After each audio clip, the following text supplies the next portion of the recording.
हमारा पर्यावरण का बचाव हो सकता है, हमें वो पेड़ लगाने चाहिए। एक तरफ जहां गर्मी के मौसम में बेतहाशा गर्मी पड़ी, तो बरसात का सीजन शुरू होने के 1.5 महीने बाद भी लोग बारिश को तरस रहे हैं।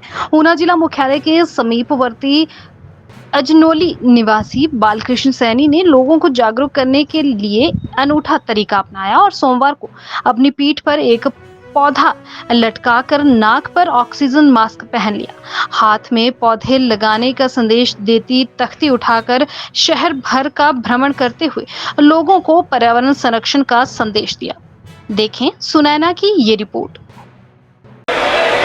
आजकल जो प्राकृतिक आपदाएं आ रही हैं, पिछले साल भी प्राकृतिक आपदा आई है और इस वर्ष भयंकर गर्मी पड़ी है।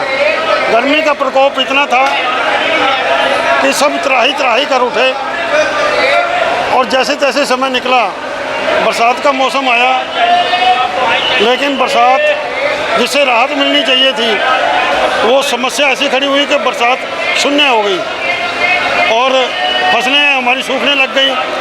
तो ये भी एक आपदा हुई। तो आपदा पे आपदा, आपदा पे आपदा।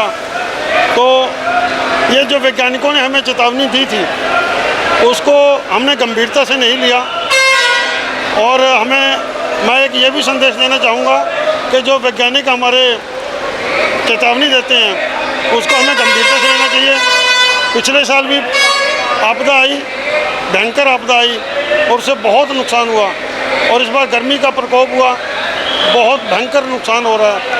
तरह तरह के बंदे बीमार पड़ गए, तरह तरह की बीमारियां लगी और अब बरसात का मौसम आया, बरसात है ही नहीं तो डायरिया और ना जाने कौन कौन सी बीमारियां लग गई तो फैल रही हैं। तो हमें इन पौधों से जो हमारा पर्यावरण का बचाव हो सकता है, हमें वो पेड़ लगाने चाहिए। ये भी संदेश देना चाहूँगा कि प्राकृतिक नुकसान जो होता है वो बहुत अधिक होता है और जो पेड़ लगाने से जो खर्चा आता है वो बहुत कम खर्चा होता है।